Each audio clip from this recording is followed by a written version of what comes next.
অলপ আগতে ডক্টৰ হিতেশ বৰুৱা আৰু মোৰ ষ্টেটমেণ্ট ল'লে প্ৰথম, তাৰপিছত এতিয়া জয়ন্ত কাকতিৰ ষ্টেটমেণ্ট লৈ আছে, বাকীখিনিও ৰৈ আছে। তেওঁলোকক যদি আজি কৰিবলৈ সুবিধা সময় হয় আজিয়ে ল'ব তেওঁলোকৰ ষ্টেটমেণ্ট, নহ'লে তেওঁলোকক পাছত এবাৰ মাতিব। কিন্তু কমপ্লেইন যিয়ে দিয়ে তেওঁলোকৰ ষ্টেটমেণ্ট লাগে বুলি কৈছে। গতিকে আমি আহিছিলোঁ যিটো কামৰ কাৰণে একেলগে আমি ষ্টেটমেণ্ট দি ওলালোঁ। যতীন বিশেষ কিবা কামৰ কাৰণে নগাঁও যাবলগীয়া হ'ল, গতিকে তেওঁ আজি দিব নোৱাৰিলে ষ্টেটমেণ্টটো, গতিকে তেওঁ পিছতকৈ লৈ ল'ব। আজি কেনেকুৱা ধৰণৰ কথা বতৰা হৈছে তাত? কথা বতৰা মানে আমি কিহৰ ভিত্তিত আমি কমপ্লেইনটো দিছোঁ সেই কথাখিনি আমি সদৰি কৰি ক'লোঁ তেওঁলোকক, আৰু তেওঁলোকে লিখিত আকাৰে গ্ৰহণ কৰি বা তাক ডকুমেণ্ট কৰি থ'লে তেতিয়া তেওঁলোকৰ ইনভেষ্টিগেশ্যন প্ৰক্ৰিয়া আৰম্ভ হ'ব। আৰু আমি যি ভাবোঁ, আমাৰ যি সন্দেহ আছে মনত, বা কিহৰ ভিত্তিত আমি সন্দেহ কৰিছোঁ, কি তথ্য দেখি আমি আমাৰ ক'বলগীয়াখিনি ক'লোঁ, এই গোটেইবোৰ কথা আমি তেওঁলোকক আমাৰ ভাষ্যখিনি তেওঁলোকে ল'লে। অভিযোগ কি দিছে আপোনালোকে? অভিযোগটো আমি দিছোঁ যে এইটো সাংঘাতিক লেভেলৰ নেগলিজেঞ্চ, যিটোৰ কাৰণে আমি তাক অলমষ্ট মানে হেৰি বুলিয়ে ক'ম, মানে আমাৰ দৃষ্টিতটো তেওঁলোকেই হত্যা কৰা বুলিয়ে কৈছোঁ আমি। গতিকে আজি তেওঁলোকৰ যিটো নেগলিজেঞ্চ, কাৰণ এজন মানুহে যেতিয়া অসুস্থ বুলি জানে, আৰু তেওঁৰ মেনেজাৰ আটাইতকৈ নিকটতম যিজন মানুহ, নিজৰ পৰিবাৰতকৈও জুবিনৰ ওচৰত আটাইতকৈ বেছি যিজন মানুহ থাকে, তেওঁ জুবিনৰ প্ৰত্যেকটা চিজাৰৰ কথা গম পায়, প্ৰত্যেকটা ঘটনা গম পায়। তাৰ পাছত মেডিকেশ্যনৰ দায়িত্ব তেওঁৰ হাতত থাকে। আমি বিভিন্ন সূত্ৰৰ পৰা শুনিবলৈ পাইছোঁ যে আজি 2 দিন ধৰি জুবিন গাৰ্গে মেডিকেশ্যনো লোৱা নাছিলে। মেডিকেশ্যন লোৱা নাই, তেনেস্থলত যদি এজন এপিলেপ্টিক চিজাৰ থকা মানুহক যদি সাগৰলৈ লৈ গৈ যিকোনো কাৰণতেই নহওক যদি লাইফ জেকেট নোহোৱাকৈ তেওঁক পানীত নামিবলৈ দিয়া হৈছে, সেইটো এটা সাংঘাতিক ডাঙৰ গাফিলতি, সাংঘাতিক ডাঙৰ অপৰাধ। আমাৰ দৃষ্টিত সি অক্ষমনীয়। আৰু জুবিন গাৰ্গ এনেকুৱা এজন সম্পদ আমাৰ অসমৰ, তেওঁক আমি ইয়াত অসমত যেতিয়া ৰাখোঁ, তেওঁৰ নিজ মাতৃভূমিত, তেওঁৰ নিজৰ ভাই ককাইৰ মাজত যেতিয়া থাকে, তাতেই আমি তেওঁক বাউন্সাৰেৰে বেৰি কৰি ধৰি ৰাখোঁ।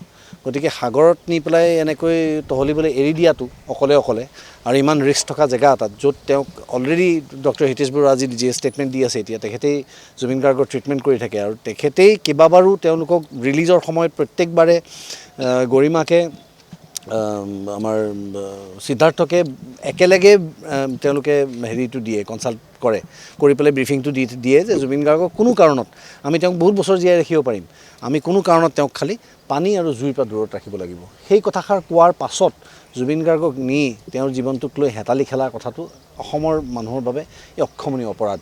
গতিকে তাৰ উচিত বিচাৰ হওক।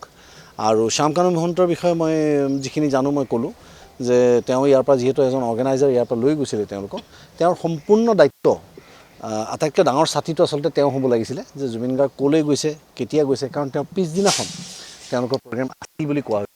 আগদিনা কি ছিংগাৰজন হয় নহয়, যিজন মূল আকৰ্ষণ গোটেই এনি ফেষ্টিভেলটোৰ, সেই মানুহজন ক'ত আছে, কি কৰি আছে, কেনেকৈ আছে, কাৰ তত্ত্বাৱধানত আছে, কোনে তেওঁক গাৰ্ড দি আছে, এই আটাইবোৰ কথা শ্যামকানু মহন্তই ডেফিনেটলি কেয়াৰ ল'ব লাগিছিল।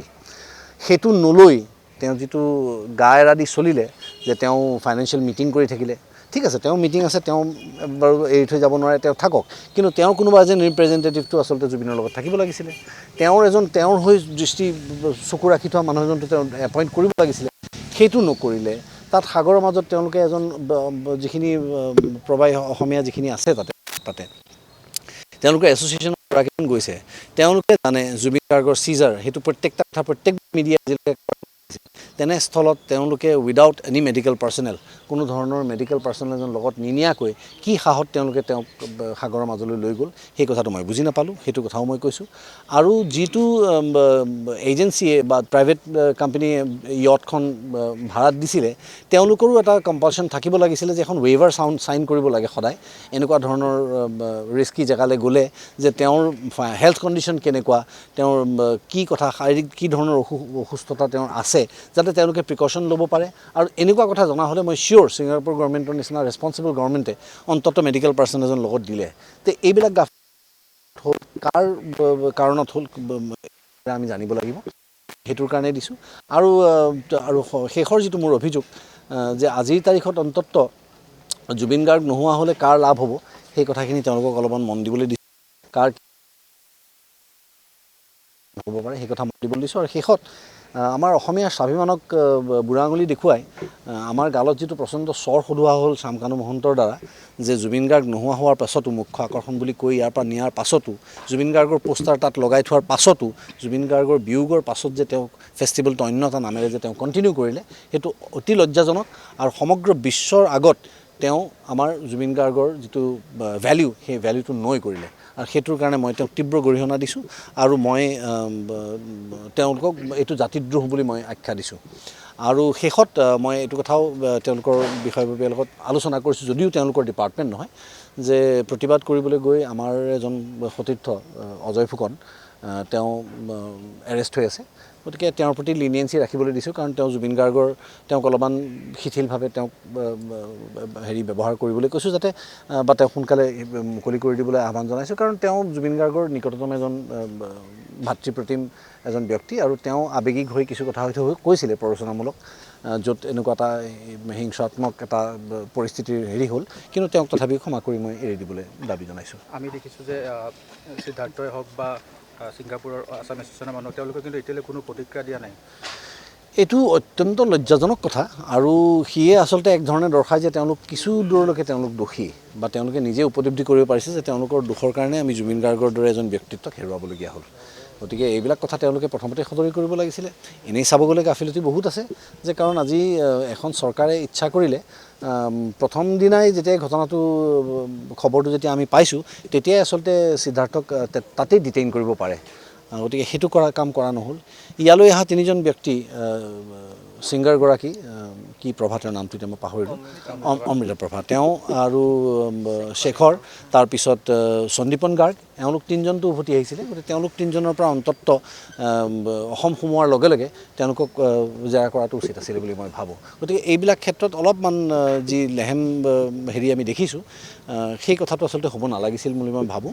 আৰু এতিয়াও আজি আপোনালোকৰ মাধ্যমেৰে মই পুনৰবাৰ মোৰ অনুৰোধ জ্ঞাপন কৰিছোঁ মুখ্যমন্ত্ৰী ডক্টৰ হিমন্ত বিশ্ব শৰ্মালৈ, যে যিহেতু আমি আমাৰ এজন হিয়াৰ আমঠু হেৰুৱালোঁ, আৰু এই গোটেই ইনভেষ্টিগেশ্যনটো আমি মানে কোনো নোহোৱাকৈ নিৰপেক্ষভাৱে হোৱাটো আমি বিচাৰিছোঁ। আৰু এতিয়া তেওঁৰ দায়িত্ব আৰু বহুত বেছি গধুৰ হৈ গ'ল, কাৰণ যিহেতু আমি ছ'চিয়েল মিডিয়াত তেওঁৰ লগত উঠা বহুত ফটো আমি দেখিবলৈ পাইছোঁ হিমন্ত বিশ্ব ডাঙৰীয়া। আজি মোৰো ফটো আছে শ্যামকানু মহন্তৰ লগত, যিহেতু একেটা ফিল্ডতে কাম কৰি থাকোঁ। কেতিয়াবা আমি লগ পাওঁ, ফটো এখন তোলোঁ। কেতিয়াবা মই এবাৰ শ্যামকানু মহন্তৰ ঘৰলৈকেও যাবলগীয়া হৈছিলে।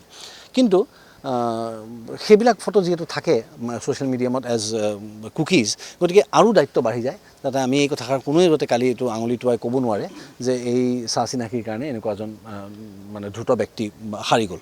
গতিকে সেই কথা বিশেষভাৱে তেওঁলোকে অলপমান কেয়াৰ ল'ব লাগে, সেইটোৱে মই অনুৰোধ জনাইছোঁ। তাত যিকেইজন ব্যক্তি আছিলে আউটলৈ আহিব নেকি?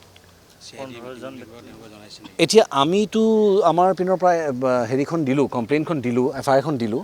গতিকে এতিয়া তেওঁলোকে যিখিনি বিষয়ববীয়া আছে CID, তেওঁলোকে যিটো উচিত ভাবিব তেওঁলোকে কৰিব। আৰু ডেফিনেটলি মই ভাবোঁ যে ঘটনাস্থলীত যি উপস্থিত আছিল তেওঁলোকৰ জেৰা হোৱা উচিত, তেওঁলোকৰ ক্ৰছ কুৱেশ্যনিং হোৱা উচিত। গতিকে সেইটো ডেফিনেটলি কৰিব বুলি মই বিশ্বাসী। ঠিক আছে, থেংক ইউ।